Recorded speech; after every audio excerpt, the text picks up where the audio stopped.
Y así arranca el primer, es esto la fábrica del día de la fecha, este programa, esta parte del programa, mejor dicho, en donde lo que hacemos es pensar, repensar, redefinir, reanalizar todo lo que rodea al mundo de la industria de la música, una actividad que hace un par de años nada más, hace un puñadito de años nada más, hacía falta de barcos, de containers que muevan de un lado al otro todo lo que tenga que ver con CDs, discos, vinilos, lo que se te ocurra. Y para hablar de todos estos cambios es que nos nutrimos de diferentes diálogos. Hemos hablado con productores musicales, hemos hablado con un montón de gente relacionada al arte y hoy nos toca hablar con los amigos de CODEX SERAFINI que ya están online con nosotros. Hi, how are you? I'm Manu. Are you listening me good? There is Raulo.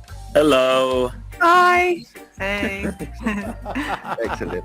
Okay, this is what's going to happen now. I'm gonna leave you with my friend Raulo. He's gonna make the exact questionnaire, the same question we make all bands from our part of the world, blah blah blah. And later we're gonna talk about for the present and the history of Codex Serafini. Okay? Okay. Okay. Thank you. Excelente. Bueno, Raulo, esto es impresionante. Estoy muy contento de lo que está pasando en este momento. Say, we are really happy to meet you. It's incredible your faces, and we really love them. So we are going to try. We are going to try to start a conversation. Okay, please, we are live. Say, people from all around the world listening, and I'm going to make a little translation for the Spanish listeners. Please tell us your full name. Where are you from? And how old are you? Oh, so we go by many names, and as a group, we are 7 years old, or we are turning 8 this year. Okay. Young people. I'm over 40. But you're all young people. Está muy bien. Bueno, le pregunté el nombre, el apellido, de dónde son. But can you tell us where are you from? Ooh, in a few different places, kind of all over, aren't we? Hence we're separate at the moment. We're all in different cities around south of UK. Okay. Yeah. Perfect. Bueno, son del sur del Reino Unido, y están, ¿cómo se llama? Y dicen que tienen entre 7 y 8 años. And can you tell us which is your first memory of you listening to music? So my first memory of listening to music was probably when I was 4 or 5, and my mother had a cassette of Gypsy King. So that was my first memory of encountering music. As well as that, I was kind of obsessed watching videos on television. So like videos of bands, performing and stuff. I was a bit obsessed with that, and that was pretty much what kind of propelled then to have this love for music and explore many areas of music. Beautiful. But sorry, Manu is now living in Argentina, and I'm living now in Barcelona. Always remember that there are people from all around the world, and you're from South UK. Can you explain which kind of videos, or what happens when you meet in front of the TV? You know, you were with your family alone in the dark. Which kind of, because we think that it's the same in every part of the world, or maybe not. Mm-hmm. So I was on my own, pretty much, just kind of staring at the TV and kind of making sense of it all, and I was kind of encouraged by my parents as well. They were always big lovers of music, all sorts of music, and I kind of grew up with that. I was very lucky for my parents to have that kind of love for music. Beautiful. And for the others? Yeah, same for me. My mum and dad love listening to music. My mum was always singing, and my dad was learning guitar. And they, when my mum was pregnant with me, they went to see The Cure. No. And they always talk about that. So they were really determined for me to listen to music like as soon as I existed.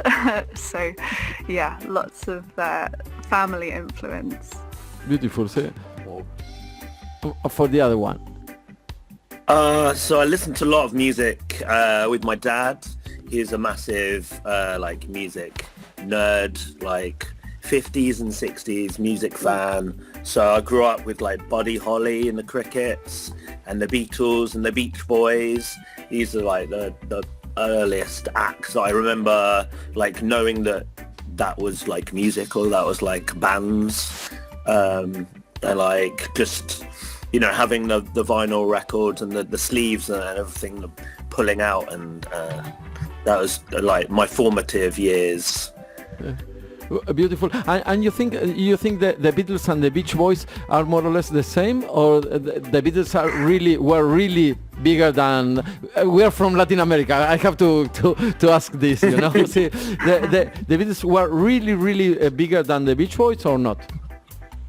I don't know. They had a rivalry. Like when they were putting out their biggest albums, they competed, like they were trying to outdo each other. So I think that maybe they had that idea, but I wouldn't have that idea. But the influence, what do you think about the influence in the music? For me? Yes. They've both got very interesting writing and compositional styles and interesting things that like hadn't been done before. So growing up listening to that kind of stuff and reading about it definitely makes you want to make music that isn't formulaic or straightforward. Beautiful. Well, I'm going to make a little translation. Estamos hablando con la gente de CODEX SERAFINI, y lo que nos estaban contando un poco son primeros recuerdos escuchando música. Nos dijeron, por ejemplo, que una cosa muy fuerte que les pasaba era quedarse mirando la televisión mucho tiempo, y dice que los padres no tenían problema porque ellos apoyaban. En el caso de las tres personas con las que estamos hablando, los padres apoyaban mucho que ellos se dediquen a la música, y en otro caso también nos dijo que sí, era muy recurrente hablar de que el padre y la madre la habían llevado a un concierto de Cure cuando ella estaba en la panza, y bueno, también estaban nombrando Beach Boys, Buddy Holly y los Beatles, o sea, y bueno, yo le preguntaba un poco por quién era más grande, y dice que sí, había como una cierta rivalidad por quién sacaba el disco más exitoso entre los Beach Boys y los Beatles. And can you tell us which was the first concert? Sí. Te pasé una preguntita ahí para preguntarle, hoy se cumplen 10 años de Bowie, si las nuevas generaciones lo escuchan hoy a Bowie o Bowie ya es parte del pasado. Muy bueno. Sí, bien Manu, muy buena. You know, we are celebrating David Bowie, you know, and you think that David Bowie is still big, or it represents something big for the new generations in the UK, or maybe not? Definitely, it's part of the past. Definitely. I actually watched a documentary about David Bowie the other day, like the latest one that came out on we have a program here called Channel 4, and it was very refreshing to kind of remember like what legacy he left behind and how he transformed over the years. So he had this genius mind of really turning himself upside down and inside out, and creating this world that was quite mesmerizing for generations to come, really. So his legacy still remains, and it's definitely quite a big influence on even current generations. Excellent. Bueno. Excellent. And how do you feel about without being with David Bowie in the UK? Oh no, we couldn't do without David Bowie. You say everything. You say everything with that. I think there was a lot of like experimentation with like artistry and like pushing the boundaries of like gender, and he was quite androgynous, and I think now that's really like really influential and really cool and really interesting.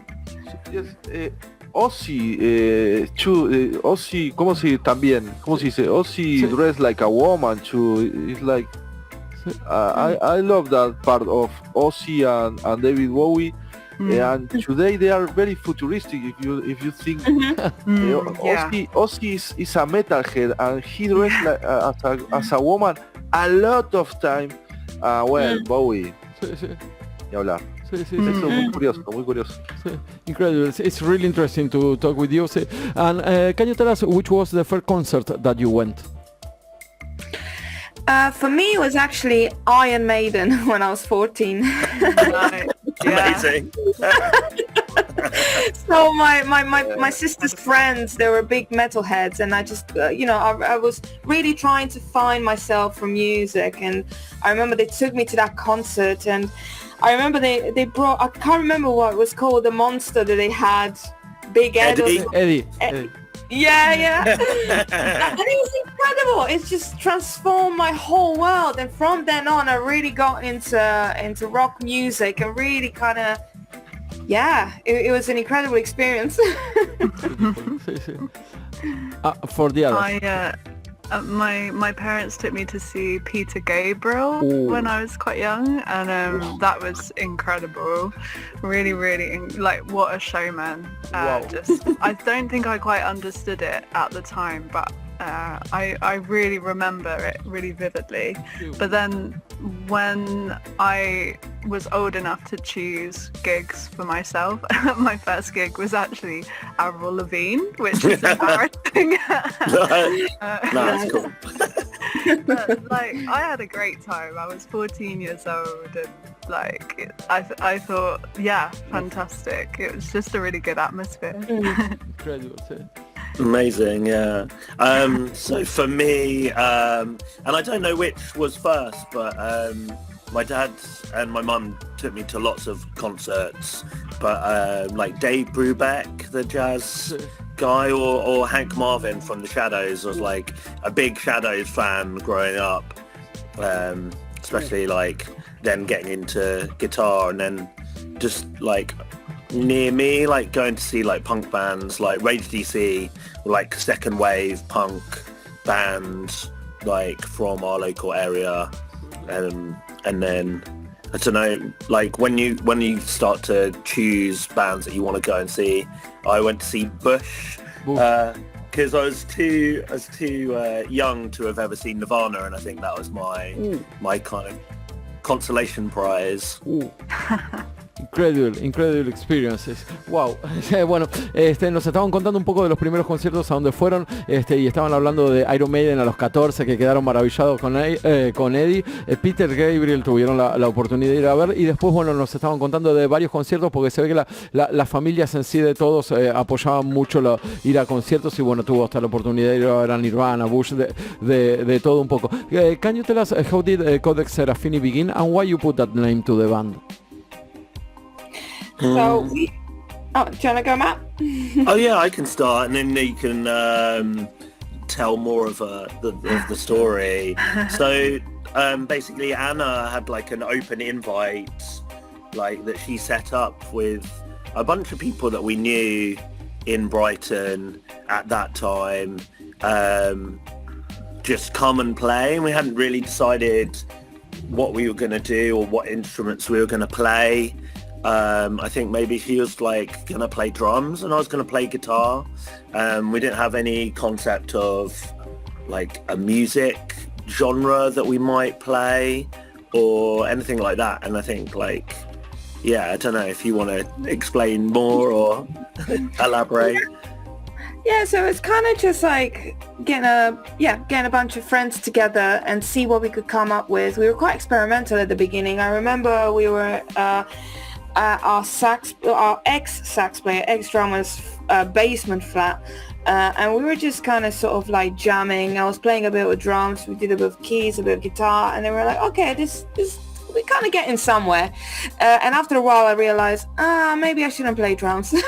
Maybe I should stick with vocals and, kind of start singing. And from then on, we kind of didn't have a name yet. We were just kind of thinking about names, and then I thought, okay, this is quite experimental and this is quite weird. Why are we not calling it Codex Serafini after this book called Codex Serafinianus?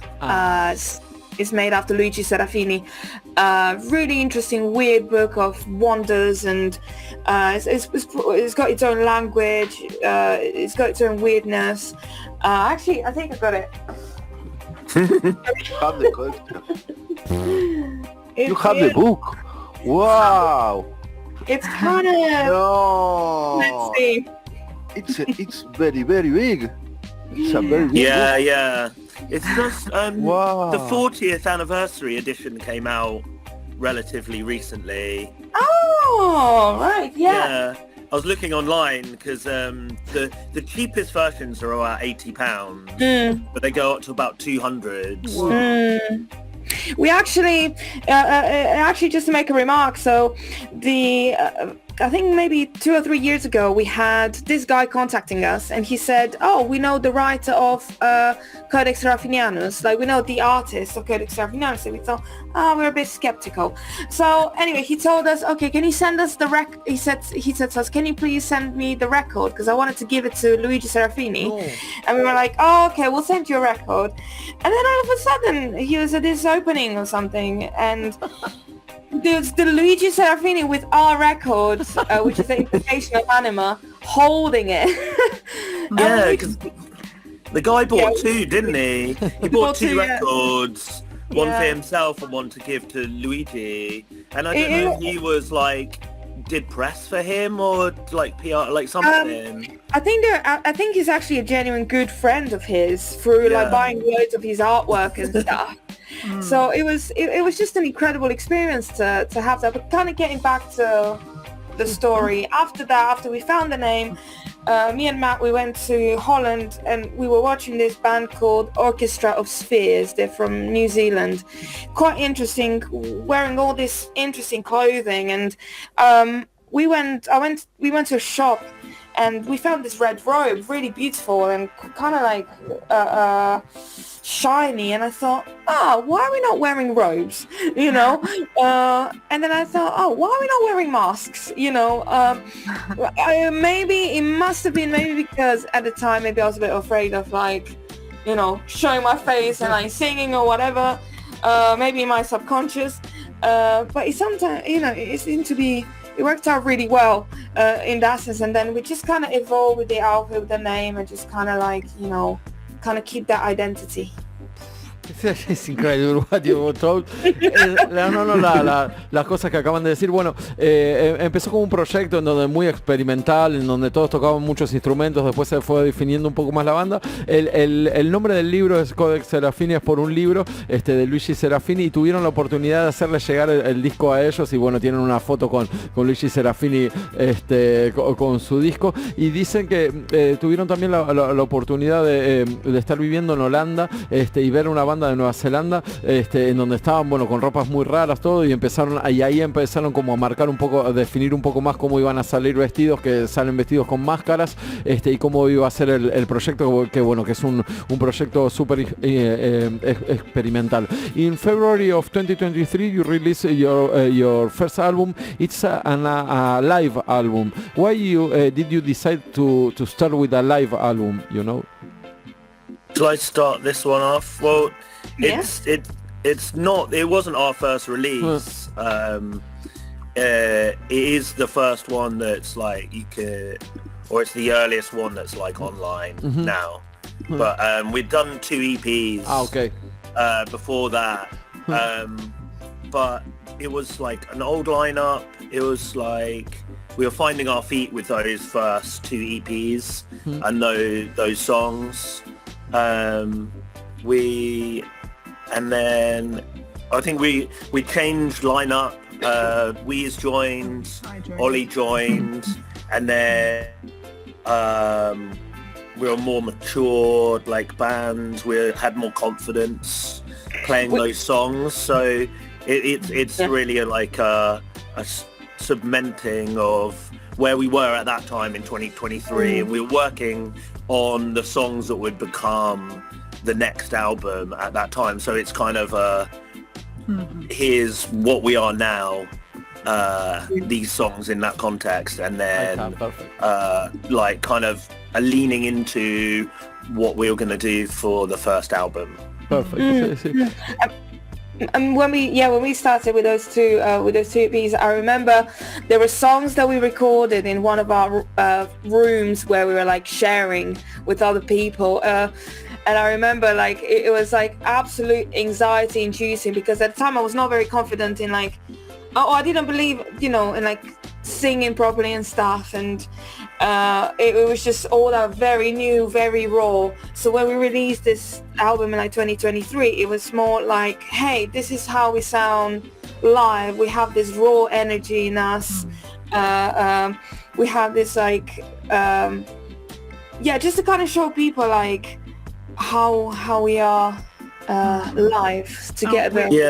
We'd kind of toured a lot around that time, hadn't we? And the songs had completely changed character from playing them live so much. That they kind of embodied a completely different energy. And I think this was, we played a really good venue in Ipswich. And they sent us the recording from that show, and we were like, this is like the kind of quintessential how these songs sound now. So we were quite excited to release that. Perfect. Sí, bueno, I'm going to make the translation. Nos estaban contando un poco que no es el primer disco que lanzaron en 2023 en vivo, sino tienen 12 EPs anteriores y hubo un montón de cambios de formación, y lo que nos estaban contando que era más una manera de decir, mira, esto es lo que somos ahora, así es como suena la banda en vivo y es lo que puede llegar a venir después, así que por eso lanzaron este disco en vivo con la formación que tienen ahora. In November of 2025 you released your last album. The name is incredible. Mother, give your children sanity. See? How was the recording process and why you put that name to the album? So, the recording process. So the album, we were in Bristol when we were writing it. So the whole process is quite interesting. We'll come down maybe once a month, spend like 8 or 9 hours in the rehearsal studio and just kind of come up with ideas. And then afterwards we decided, okay, it's time to record the album. We actually re-recorded in London with Wayne Adams of Bear Bites Records, incredible artist. I don't know if you checked out Pet Brick. He's in that project with Igor Cavalera. So a very, very an extraordinary good producer. And it was quite interesting. We were going for like a lot of emotions, like each song has got a lot of emotions, even like lyrically, instrumentally. So when we arrived with this piece that we worked so hard in Bristol, we were like, okay, we wanted to come out the best way possible and just kind of represent like where we are now in this stage as a band. It was quite intensive, wasn't it? Because really intense. We stayed in like one room in London. Like we rented out a room for 5 days, and we were all like sleeping on like 2 double beds and an air mattress all in one room. And then we'd basically like wake up and there was like a really amazing place that did was it like Turkish breakfast or something? Yes. We'd wake up, go and get amazing food that was quite cheap, and then we just go straight to the studio and spend all day there just recording and like just going over and over and over things. And there was quite a lot of space, like Wayne gave us a lot of space to try different things out, and so I feel like the songs didn't really fully take shape until we were like in the studio, and it was like all just a really organic process, but it was really like we were just living the recording for that whole week basically. Beautiful. Sí. Manu, si tenés alguna pregunta o arranco con... Sí, pero no, vamos con la composición, te la acabo de tirar por... Sí, no, es tremendo. Sí, it's really interesting what you're saying. I'm from Argentina. I have the chance to went to the UK, and the breakfast in London is not so good. So I can understand. Sí. You went to the wrong places. Maybe you're right. Sí, maybe. There's a lot of places in London. There's too many many places. So a lot of them are bad, but an amazing amount are really good as well. Yeah. We never if you're bad never eat the English food. Exactly. No. I love fish and chips. It's okay. Fish and chips is yeah, but fish and chips is Turkish. So. Excellent. Muy bueno. I think it's actually Jewish, so. Well, they popularised it. We can have a separate interview about food. Excellent. Maybe we could just talk about music. Yeah. Excellent. Thanks for that. Muy bueno. Thanks for that. Do you have any composition process? Can you explain? Sorry, maybe this is personal, but we are from Latin America. The expression or the word experimental is really different in each part of the world. Can you explain your composition process and the experimental thing that you have? Yeah, so there isn't like a fixed method as such. So we would usually get together and we kind of let the music do the thing. I know it kind of sounds a bit like a cliche, but it's kind of like we get together and then we jam and see what sounds work best. And then we just kind of, it forms itself in that sense. Is, sometimes we have, we feel something in this song and it's got something really special, we're going to keep it. Or sometimes there's a word that resonates with this particular section, or sometimes just a feeling of how it develops. But yeah, we let the material do the work.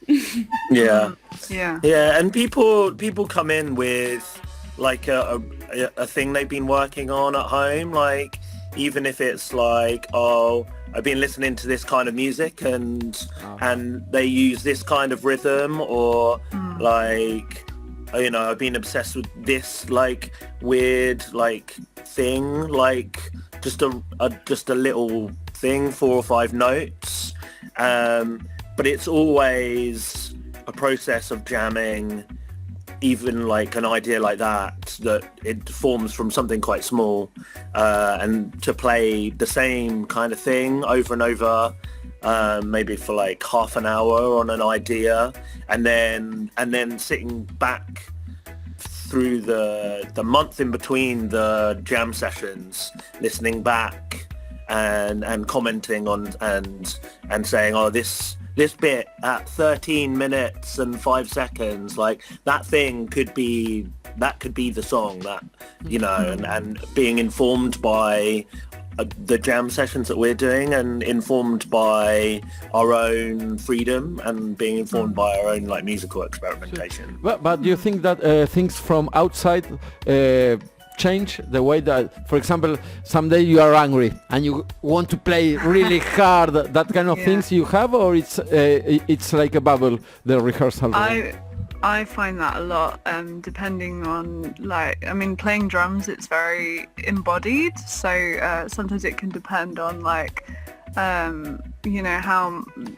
I'm feeling in my body, and like whether I feel really tense or if I feel really relaxed, or if I've been like going for lots of runs or like things like this. It has I really notice such a huge difference in how I play and the rhythms that I'm able to come up with. Perfect. Yeah. Perfect. Same with singing. Organic. Yeah.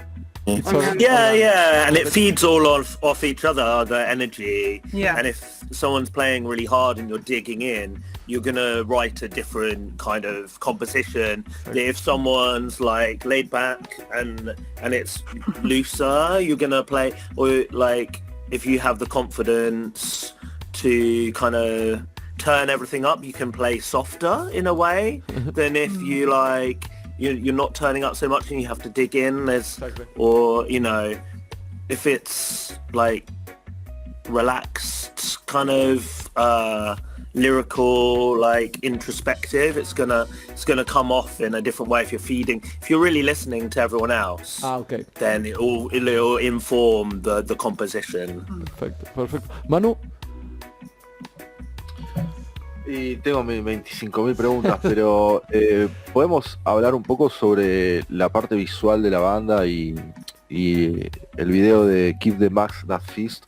que es un video de 9 minutos, tipo un corto, si podemos hablar un poco de eso. Sí. Manu, we have a lot of questions, you know, we are trying to elaborate them. But Manu wants to know about the visual part, and you have a video of 9 minutes, you know. Can you explain the video and ¿cómo era the mask that fits, no? Yeah, I love the aesthetic. I love the aesthetic of that video. I think that was a very big art decision. How do you manage? I mean, I can talk a little bit about that. We know the video director, and the first ever video that we made that was with the old lineup, and he directed that. So me and Anna had met him before, and he makes all kinds of music videos, experimental, long form movies, and we talked to him about the themes of the album and the themes of the song, and he wanted to know from Anna's point of view what lyrics meant and stuff like that. But really he went off on his own interpretation and vision as well, which I think brings an extra element to it. And so we had a couple of meetings, and then me and him, we drove around Sussex into the countryside to try to find these weird, eerie spots, to try to find something that would fit with the concept that he had in mind. And then virtually all of it was shot in one evening. The nighttime shots and the car shots, or all of that was one day. And then after he was constructing the story in the edit, he was like, I think I want to try something else. If you'll trust me, I'm going to do one more day of filming. And without really knowing what he was doing, and then he was like, I hope this is the rough edit, and he came back with all the daytime shots with the character from the nighttime shots, doing, I guess, a confessional with the priest and all the stuff in the churchyard, and so it was even for me, and I was on production duties and scouting locations, even that was not a shock, but it was eye-opening. I was like, oh wow, this it's not what I had even envisioned. So his name, can I just say, because I think he needs a big shout out for we definitely need to. Well, Yosu Vaquerito, I think this is how you pronounce it. It might be totally wrong. But we call him Josh, incredible filmmaker. And as Matt said, we collaborated with him before, and he really takes everything he does and all the concepts quite seriously, because, well, the song kind of talks about kind of keeping the mask in order to be liked by other people, and in our lives, in everyday life, we wear different masks. When we meet our partners, our co-workers, our friends, we always wear different masks. And I think, the whole song is about no, you need to find yourself and be who you want to be, regardless of how people may interpret you.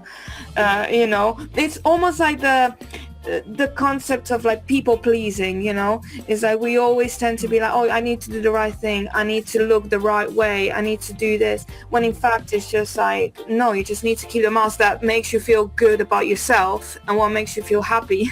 And he really took that, you could see in different kinds of sections how he put that nicely together. Excellent. You know the name of this radio is Careta Radio. We were thinking the same with Manu. The name of this radio is Careta Radio. It's Mask Radio, and it's. Oh no, we didn't know that. We want to.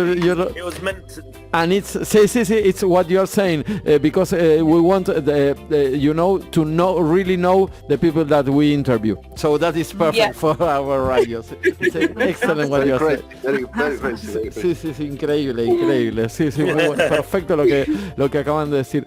Manu, ¿alguna otra pregunta? Sí, and I want to know what the escenario, the stage, when you play live, what represent for you the stage?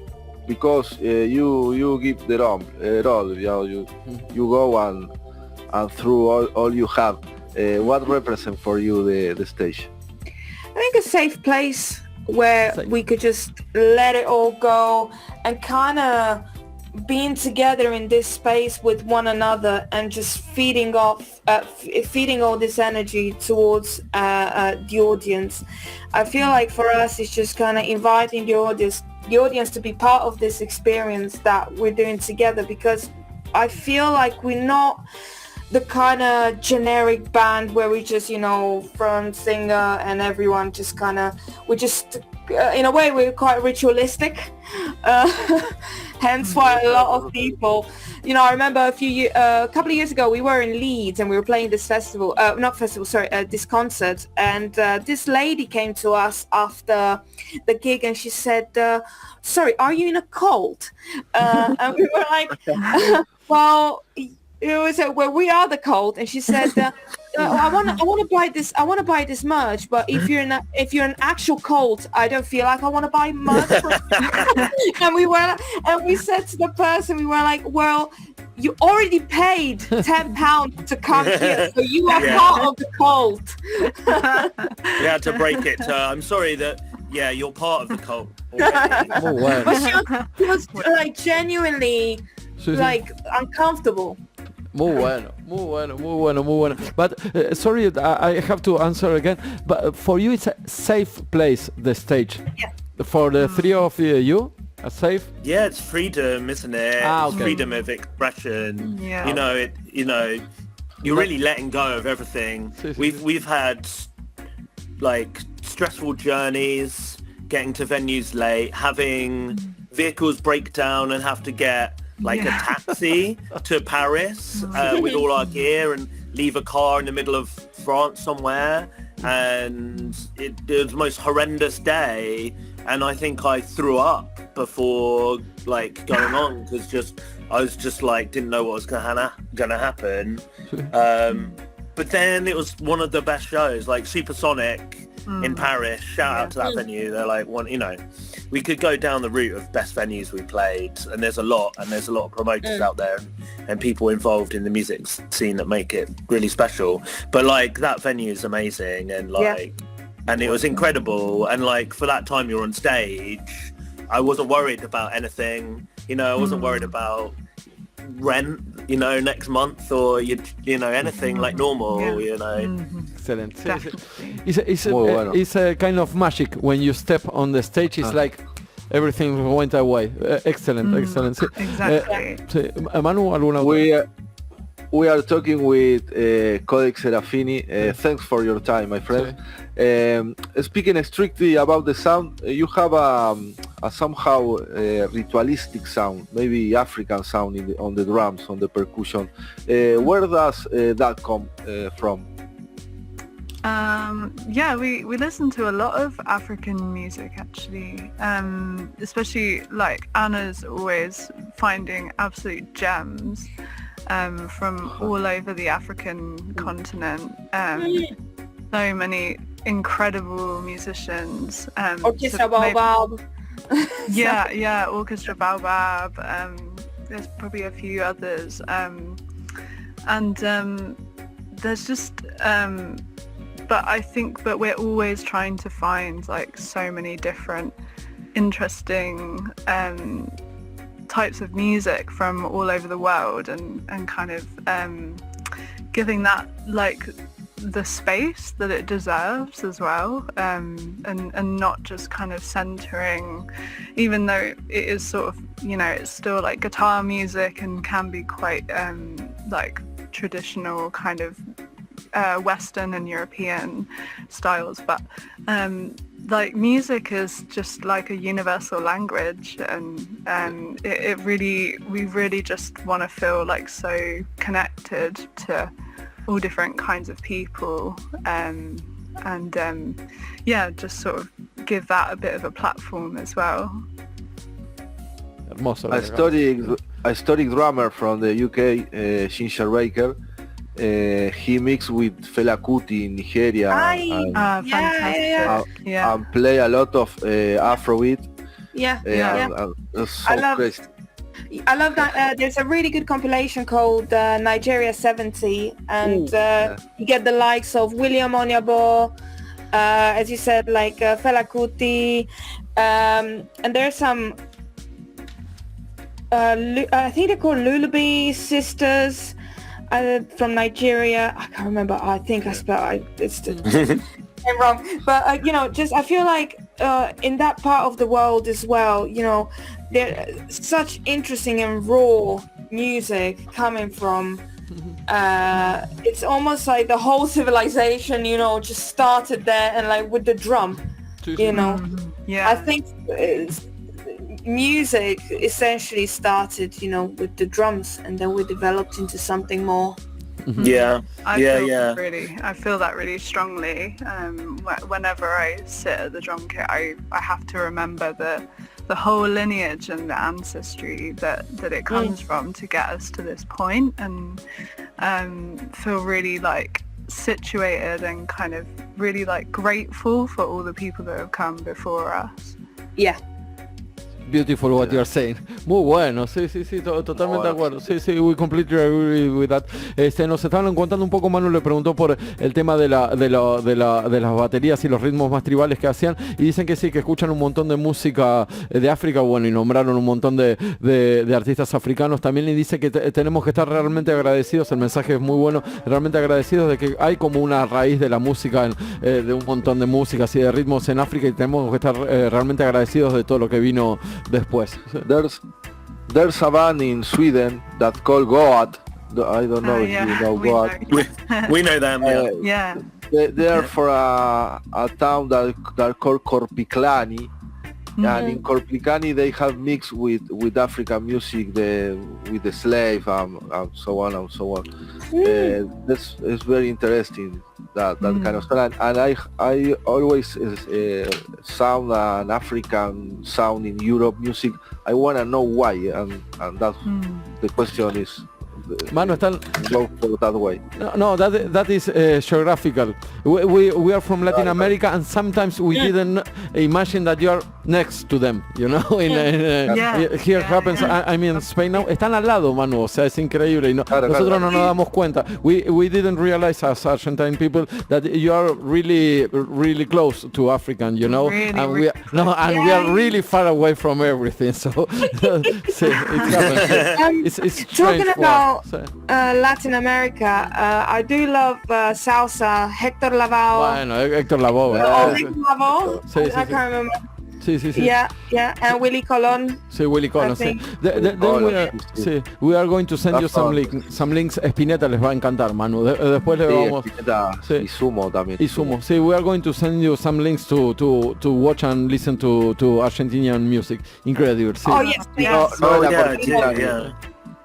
No era Korpiklani lo de Suecia, pero bueno, era otro nombre. Otro nombre, sí, no importa, pero se entendió el concepto muy bueno. Tres preguntas, y vamos, Manu, ¿te parece? Sí, cerralo vos por mí, cerralo ya. Sí, it's incredible what we are talking about. 3 more questions. Can you tell us something about what do you think about the actual music scene in the UK? Oh yeah, it's an interesting one. I met because it's quite complicated. I made some notes. It's an interesting one. It can be great and it can be really hard. And there's so many acts.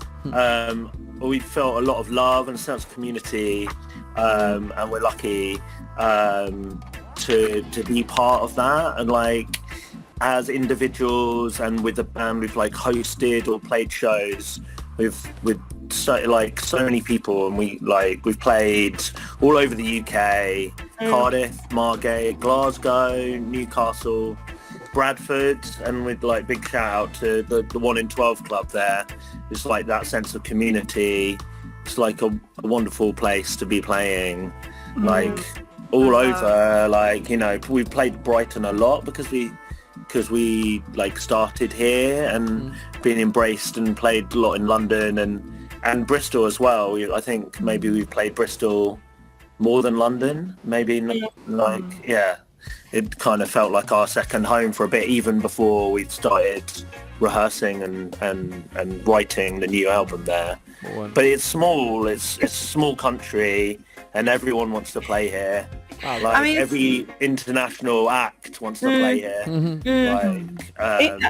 Yeah, we quite like it because it's quite, you know, diverse but fragmented, you know, and there's a lot of creativity happening underground rather than, you know, outside the music, the mainstream industry, you know. And I think for us it's just the challenge is like the visibility, and also the challenge for promoters to, you know, to put us on, because you don't get any funding, you know, you don't get any funding from the government. You kind of just, people do it for the love of music and for the love of the artist, which is, you know, it's very difficult in that sense. And yeah, it's like, it's a big struggle, you know, because in countries like, say for example, like France, you know, Germany, and like parts of like Europe, the government actually helps the promoter, the government actually helps the artist. But in the UK, it feels like, no, the money goes elsewhere, and it usually goes, the money usually goes towards destroying other, you know, other people or like other countries. So they don't really care about they don't really care about the artist unless you can generate shit tons of money, you know, like Adele or musicians like that, like mega. There's such a huge divide between people at the top of the music industry in the UK, which is like maybe 2 or 3 people, and then it's really, really difficult for a lot of artists at the moment. And I'm seeing a lot more now. The only people who can sort of afford to keep going are people who already are quite well off, and there's a lot of venues shutting down, which is a real shame. Like, we all work, like we've all got jobs and things, and we have to find other ways to fund this, but we do it for the love, because we really, really love it, and it's not always easy. But you transmit that you really enjoy and love music, so that is really important. Sí. Y una palabra clave me parece que dijo Manu, que está muy bueno también, que creo que representa todo en general. En general las escenas son muy diversas en todas partes, pero está súper fragmentado. Muy bueno lo que dijeron. ¿Sí? We are running out of time. We are going to make you the last question. Thanks for your time. It's incredible to speak with you. Sí, just to finish the interview, we are going to play Time, Change and Become. Can you explain what did that song represents to you? So it because I kind of I wrote the lyrics, and it represents, like, you know, it's about transformation and kind of accepting that nothing stays the same. So including ourselves, you know, and it's about shedding old versions, even when it's uncomfortable, and allowing change to shape what we become. Oof. Excellent. Excellent. When you say transformation, time is like it was going to be completely abstract, but it's okay. We can understand that. Perfecto. Muy bueno, muy bueno. Sí, it's been a pleasure to speak with you. We are going to send you some links and interview. Sí, muy bueno. I'm a CODEX fan. Sí. You have a CODEX fan in Argentina. Sí. Thank you. Gracias. Amazing. Thank you very much for your time, and we keep in touch, okay? Thank you. Bye-bye. Thank you. Take care. Much love. Bye-bye. Bye.